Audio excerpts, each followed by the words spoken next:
Hello everybody, good morning and welcome back to Work Right Planner. On this channel we talk about my budgeting faux pas so that hopefully you don't make the same mistakes that I made on my journey to pay off 6 figures of overall debt. It's a crazy number, but it includes my house. If you're a returning viewer, thank you so much for coming back, and if you're new here, pull up a seat, stay a while, we're glad to have you. Today, we are going over the August 15th paycheck. So let's hop to this, shall we? Here we go, y'all. This paycheck actually had some overtime on it, okay? Like a lot of overtime on it because I was trying to knock out a project at work. It was $1,884.64. So yay, it's more than this, which means everything that we've already got here is already covered and we just have to figure out what to do with the extra. So let's go look at our excess income plan. So we're just gonna come in here, make us a straight line down. Oops, I need to come a little further. I'm just gonna start in with this paychecks information. Okay, so we've got the August 15th paycheck for KYTC, $1,884.64. We had already budgeted $1,227, and all the change goes to the buffer. So when you subtract all of that, you've got $657 left over. Oh my God. Like, that is the largest number I think I've ever seen come out of all this. So first thing we're going to do is look up here and see what is left. I don't know if you all can even see that or not, but we're going to go visit our variable income budget, and we had already paid for everything that was on here. Well, let me scoot this down so that you can see a little better. We've got $657 left. We're going to apply $64, so that gives us the whole $120 that was missing, and that way I can scoot this thing back up.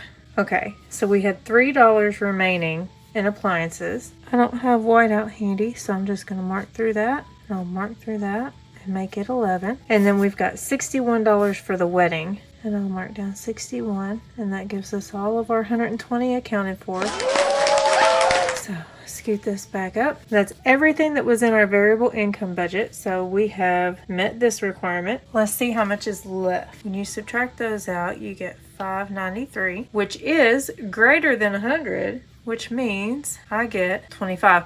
Now the wonderful thing about this is, granted, my numbers are not usually this big, but in getting a large number, the temptation is that I go spend quite a bit of it, just because. But I have already set myself a limit. No matter how much this number is above 100, I only get 25. So I get $25, and that leaves me with $568 heading into this next round. Let's see, I need 5 lines. Do I have 5? 1, 2, 3, 4, 5. I do. So I'm going to write these in. 40% of this is going to go to debt, and that comes out to be $227. 20% goes to my lipedema fund, so that's $114. That is really close to paying for a full night at the hotel that I'm going to have in November. So that is awesome. You guys, I couldn't be more excited about this. I just can't. Okay, so Christmas gets 15%. That's going to be $85. Savings challenges will also get $85. And then the rest of it, $57, is going to go into our eating out fund. So let me take all of these numbers. I don't know that you can even see all of that. Can you? Yeah, okay. So I'm going to take all of these numbers and I'm going to put them into the paycheck.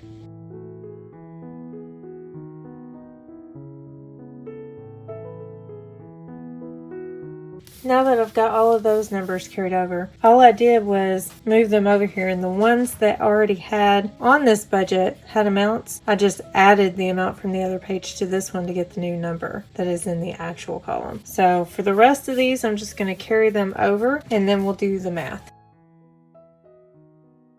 We've got everything totaled here. If you take 1884.64 and you subtract 361, we get to carry forward 1523.64. When you add all of this column up, you get $381.64. We're going to subtract that from $1,523.64 to get $1,142. And then we're going to add all of this up to get $1,142, which gives us a zero-based budget, meaning we have a plan for every penny that came from this paycheck. So all I do now is I'm going to take this, I'm going to put it onto the little spreadsheet that I keep in my purse and figure out what I get to pull out for the cash stuffing. So join me next time for that. That's going to be my next video, is the 8/15 cash stuffing. That should be lots of fun. In the meantime, if you're still in the mood to watch, YouTube has put the best match for you on the screen. I'll see you guys next time. Have a great couple of days.